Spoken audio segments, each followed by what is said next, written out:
All right, a big shakeup on Super Tuesday, as you just heard. For more, let's bring in Florida Senator Marco Rubio. Good morning, Senator.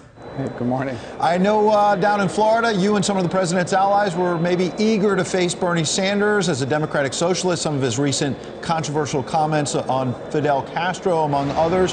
What are your thoughts this morning? Is Joe Biden back?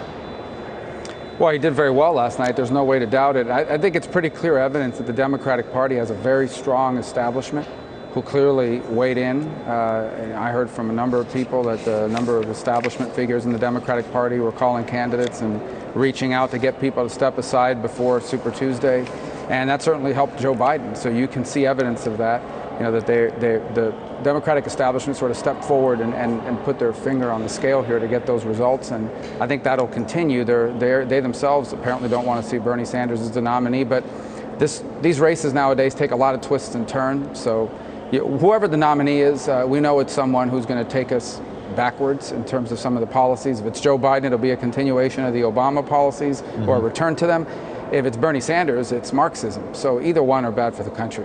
A lot of you've been through this process before. Last one on Super Tuesday. Difficult decisions about whether to get out, whether you're running out of money. Michael Bloomberg doesn't have a money problem, but he has a delegate problem.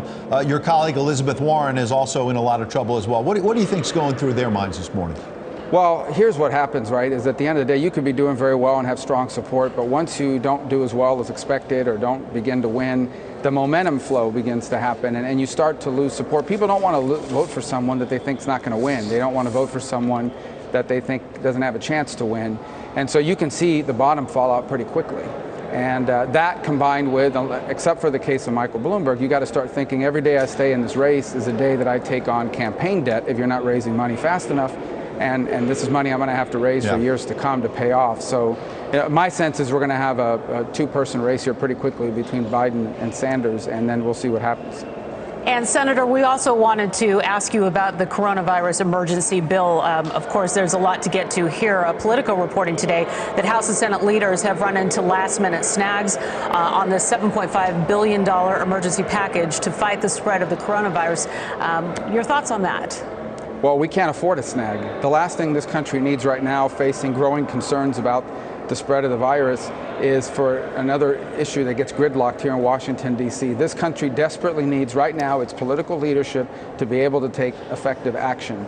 And one of those things that we can do is ensure that the money and the resources are available so that counties and states and hospitals and healthcare providers have the resources available to deal with the people that have already been infected and to prevent future infections. There's more work to be done. We got to develop an antiviral medication like we use Tamiflu now for the flu to help and then ultimately develop a vaccine.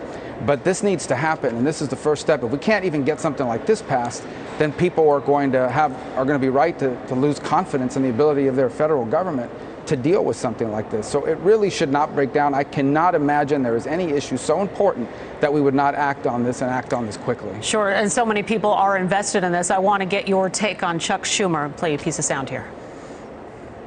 I have said that we need about $8.5 billion.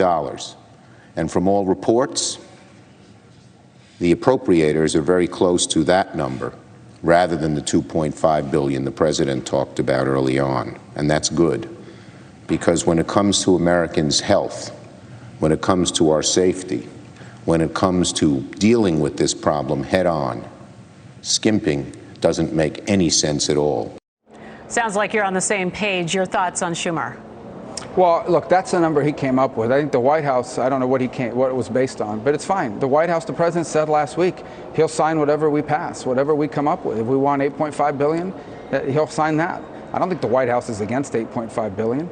I think the point here is that we got to get something done, and it may be more. It may require us to go back and do more later on. But I think that speech and what we saw last week, and I'm glad we've walked away from that, at least somewhat, is some people trying to figure out what is it the president for, then let's ask for more, then whatever number he comes out with, let's ask for more so we can say that he's trying to skimp. We got to put that stuff aside. Let's fight about everything else. But this is a public health emergency that we need to confront. And I hope that that's what's going to happen. We need to get this thing done. You're right. There was some politics that was being played. There was a lot of frustration in the public about that. Now it seems like folks are trying to come together and fix this. Let's quickly get to another important topic, which is bringing an end to the war in Afghanistan. The president yesterday telling reporters that he spoke to a top Taliban official. Let's hear that and we'll let your reaction.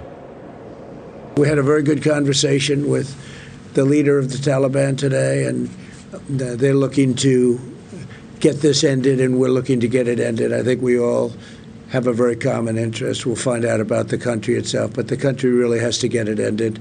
We've been there for 20 years. The president has an important goal there. He's optimistic. Real quick, there's a military spokesperson saying the Taliban is not holding up its end of the deal. March 3rd alone, the Taliban conducted 43 attacks at checkpoints in Helmand. The Taliban claimed to be fighting to free Afghanistan from international forces. The February 29th agreement provides a conditions-based plan for withdrawal. But this military spokesperson says, Senator, the Taliban is not holding up its end of the deal. Can we trust that? No, I don't think we can trust them. And the bottom line is that the Taliban, what they want is institute a severe version of Sharia law and no elections. That's what they want. They have the battlefield advantage over the government of Afghanistan. And here's the problem. If I thought an enduring U.S. presence there could lead to a different result in 3 years, in 5 years, in 2 years, that'd be one thing. But I've reached a point now where I come to believe that we would have to be there forever to keep the Taliban from getting what they want. And a permanent U.S. presence in Afghanistan is just not feasible.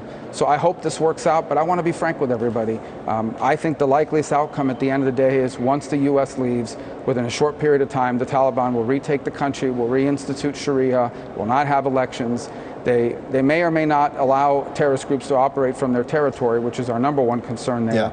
But I don't think if we were there for 10 years, it might change the outcome at this point. But, sir, that's a chilling scenario because of the possibility that the Taliban could start planning more terror attacks aimed at the American homeland. In the last 30 seconds we have, what's the balance we need to strike here? Well, the hope is that there would be an Afghan government that could assume control and control the country and be an alternative and push out the Taliban. But that's an effort that's been going on now for over a decade, and it hasn't seemed to work that way. Even right now, as they try to negotiate, the Afghan government is divided. Two people claim to be president. They can't even figure that part of it out. They've consistently lost territory to the Taliban. If we would have to be there forever to prevent the Taliban from taking over the country at this point. I hope that something different turns out to be true, but we can't be there forever either. Yeah. Senator Marco Rubio covering a lot of ground with us this morning. Sir, we appreciate your time. Thank you.